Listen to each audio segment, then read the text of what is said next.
Cybershorts, Episode 2, The Watching Man, by Nick Burnette. Darren Kendrick was 36 and dying. The view outside his third-floor apartment showed an alleyway in downtown New Seattle City. The windows on the building across from him often reflected the neon vending machines from the street below. His chair hummed and whined as it rolled him away from the window. He lamented using a wheelchair that he could have designed much better. He wanted to tinker with this chair, but his current projects were too important, and it's not like he had extra time. He was a man running out of time. He was a man with a deadly focus. Still, hearing those motors forced a grimace. The almighty Sethren Company was the bullseye where he aimed his darts, the monster he fought to slay. They had murdered him, but there was no calling the police, not on that company. They were too powerful in this city. He'd been one of their top engineers. When their experimental research poisoned him, they let him go. His clearance badges were revoked before they even told him. Darren Kendrick had a gift for gadgets and a burning desire for revenge. With what life he had left, he'd chosen to ruin that company, but unfortunately his body got tired easily. It was a simple fact. His body was failing. He'd fall asleep by the window, reflecting, listening to the sounds of the city, realizing only now how much he'd miss it. He wondered if the city would care, if it'd also miss him. He couldn't fall asleep by the window tonight, because he still needed a circuit board for his drone. The previous board had caught fire and was forever useless, though he didn't want to admit it. He'd cooked his fingers soldering more times than he should have trying to salvage it, until admitting defeat. It was hard to get new parts, but there was no getting around this circuit board. There was luckily a pawn about a block away which provided him with salvaged materials. But that meant he'd need to work his energy up and walk down 2 flights of stairs and then a city block. All that when going to the bathroom left him out of breath. He'd need to inject a stim, and this time it was for a good reason. He held the stim, craving it, aching to feel briefly normal. It used to be he'd only need a stim when the elevator was out of service, like it was now, or when he just wanted to feel normal. Lately, he needed one just to get down the hallway. He'd degraded so much that it would only give him about an hour of feeling normal, an hour out of his chair. Once a day at most, or it would stop working, he found out. He inserted the cocktail of nanos and aminos and let out a sigh of relief as his body responded to the injection. He stood carefully out of the chair, expecting to waver but smiling instead. Damn, it felt so good. With an upright motion, he straightened his back, and with a grateful exhale, he put his feet in his shoes, waiting for them to self-lace, and walked out of his own apartment like a man. He headed down the hall and entered the stairway, savoring the stale smells and hollow sounds that echoed. He took the first few steps very slowly, fearing a single bad step would send him to his doom. Eventually he ran out of steps and was on ground level. He pushed open the exit doors. A westerly wind caught the doors and yanked them open. He tucked his coat around him, though the air wasn't actually cold. Darren got chills very easily. The pawn shop was not far, especially with the artificial health he was enjoying. He'd been confined to that chair, aching and miserable for so long that he just wanted to run the rest of the way. Run into the sun. He knew he shouldn't, because he knew he'd suffer for it later. This good feeling was a lie. Don't forget you're dying. Don't forget who killed you, he reminded himself. The sidewalk had baked all day long, and heat emanated through his shoes as he walked. The blank stare of shop windows felt directed at him, but he continued under their gaze. There were a lot of people on the sidewalk today, ignoring him, going about their lives, oblivious of him. The pawn shop's door was stickered with solicitations, one for a club and another for enhancement drinks. The door was neighbored by a giant dialysis vending machine, placed an inch too close to the door hinge, forcing him to get around it. An automatic chime resonated upon his entry. Inside it was stale and leathery, and he noticed his hands were hurting. He'd only taken the stim 10 minutes ago. He should feel great for an hour. He'd made this exact walk several times. To make it worse, he started coughing and then couldn't stop. This was embarrassing. When he looked, he discovered blood in his hands. This hadn't happened before. How bad was it getting? He knew the answer. He just didn't want to admit it. He approached a wall of tools looking for usable parts. He overheard and recognized the girl from the apartment across from his, arguing with the clerk. "Don't be so cheap. I'll take this somewhere else if you don't want it," the girl threatened. But she sounded a little too eager, a little too desperate, so Darren predicted the clerk would soon tell her to screw off. A pawn shop in a city like this had to be good at ripping people off, or they didn't survive. "Lady, you don't even know what this is, let alone what it's worth. Take the 20, or I got work to do," the clerk replied, and noticed Darren across the store. Darren frequented the electronics. When Darren glimpsed what his neighbor was trying to pawn, he stopped dead in his tracks. She had something he recognized. She had a disc that looked exactly like his old company's. Your average person didn't have those, but his old job did. Lots of them, and they were important. She went to leave. Darren tried to catch her first. "Wait!" he yelled, but the bell of the door muffled his voice. He hustled after her, feeling a stab of pain in his chest. Damn, he was definitely getting worse. "Hey!" he called again, pushing the door open, a gust of wind carrying his voice after her. He almost fell into another coughing fit, but managed to keep it at bay. The taste of blood was still on his tongue. She paused and turned, blonde curls bouncing with the motion. He couldn't remember her name, wasn't even sure if he'd ever learned it. But he knew her face. It was definitely his neighbor, the girl in the apartment across from his. There were two girls, actually.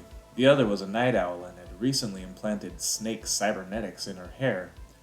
He figured they were both prostitutes, not that he cared. You had to earn a living somehow. "Oh, hey, it's you," she said, looking around, fidgeting with her hands. It felt a little comforting that she didn't know his name either. "I'm interested," Darren said. She grimaced. "Sorry, pal, I don't... No, sorry. I mean, I'm interested in the disc. How much?" Her eyes were blue and surrounded by day-old glitter. "How much you give me?" "Depends. Mind if I see it?" She stole a glance behind her and then another glance side to side before retrieving the disc from her pocket. Darren suppressed his smile, but inside he swelled with joy. He knew the label, the font, the RD-426 designation on it. This belonged to Sethren Company, his old company, the bane of his existence, and they were certainly looking for it. A misplaced disc from the 4th floor R&D would...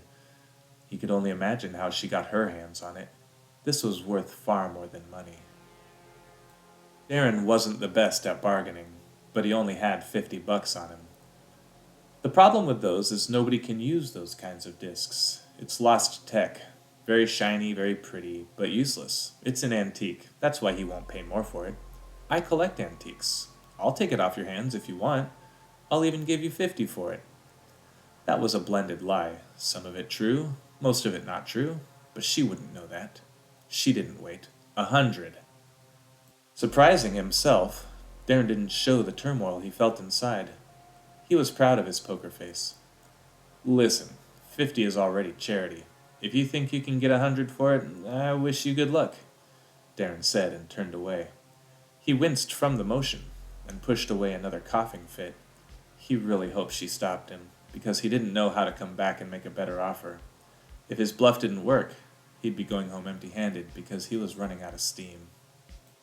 There was no longer time for the pawn shop, not with the way he felt. The disc was worth 100 times what she wanted. Maybe more, because who knew what Sethren Company was up to? Retrieving lost technologies was that company's secret weapon. He walked as slow as he could. "Wait," she groaned, and he smiled before turning to face her. He held the money up and they swapped hands. Darren hustled back to his apartments, but he had to pace himself up the stairs. It had only been 25 minutes, and he could barely make the last few steps. dripping sweat and clinging to the handrail. This time he couldn't stop the coughing fit, and there was too much blood for him to ignore it. He didn't remember getting down the last stretch of hallway to his door. Hands unsteady, he unlocked the bolt with a specific pattern, hoping he hadn't made a mistake in his own security. He'd installed several lethal responses, so opening his door was like defusing a bomb. The amount of gadgetry in his humble apartment would be a thief's dream, until they tried to break in. Heaven help the building manager if he ever came in unannounced. He was greeted by the whir of robotic gadgets as he entered, his own little combat unit of hand-forged and repurposed devices. His drones were lethal and ready to attack, though they lacked an actual plan. He understood engineering. He understood better than anyone how to make these gadgets. But where to attack? Where to send them? Where could they do the most damage and get him the most revenge? He didn't know, and as he washed the blood off his palms, he sensed his curtain of time closing. Focus. He studied his new disc. He'd used ones like it, but he'd never seen anything out of R&D before. He sat in his motorized chair and turned on the computer. The chair brought all the relief it could, and he was grateful to catch his breath and be off his feet while the computer warmed up. Depending on the embedded security protocols, accessing this might give them his location. He wasn't certain. His eyes caught the hallway monitor, and he saw two people approaching from the screen. It was his neighbor, the other one with the Medusa cybernetics. Kind of cool, kind of creepy. There was a guy with her, which was unusual. He grimaced while a stabbing sensation seized his chest. A weight of permanence was settling. What if he only had 2 weeks left? Could he get his master attack figured out and launched by then? Would he be coherent enough to even get there? The stims were barely working. He'd gotten so quickly to work just building his little gadget army, he'd expected the plan would come to him. But here he was, still without a plan, and seemingly on the verge of death. He couldn't let the company go unpunished, but just sending his little gadget army out would solve nothing. It'd kill a few guards, scrape some paint. The higher-ups at Sethren Company probably wouldn't even be briefed. His spirit was trying to tell him something. More commotion in the hallway, and he again looked up at the monitor, shocked by what he saw this time. His little hallway monitor revealed Sethren Company enforcers, 2 of them.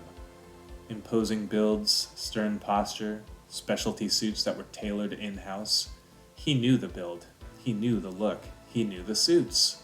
He'd built cybernetics for that department, for guys just like this. He designed the suit's fabric. It blocked electromagnetic pulses and sharp pointy things. They'd followed the girl to her door, so they were also just outside his. Darren looked at the disc. The guy wearing the baseball cap re-emerged into the hallway but was immediately detained. At least, Darren expected to see him be detained, but instead they ripped a hand across his throat and proceeded to check his pockets. Darren stared but a moment at the lifeless body of the man he'd never seen before. It was all just outside his door. Darren beheld the disc and knew the future. They'd kill the girl next, and then wonder where the disc was.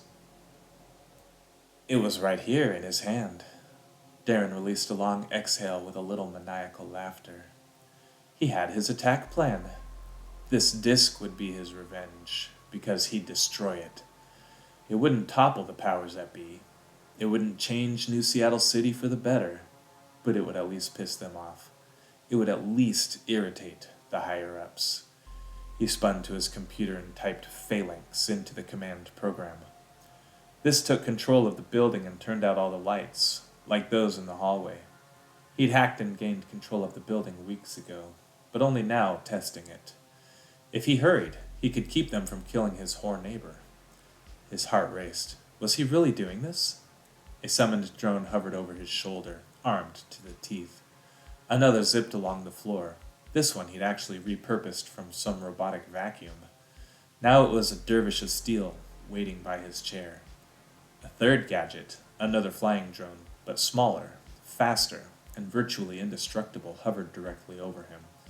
This drone was a high-speed bullet, impossible to catch or shoot, capable of intense speeds at close range. All of his drones operated off his chosen commands. Right now, they were ordered to protect and defend Darren.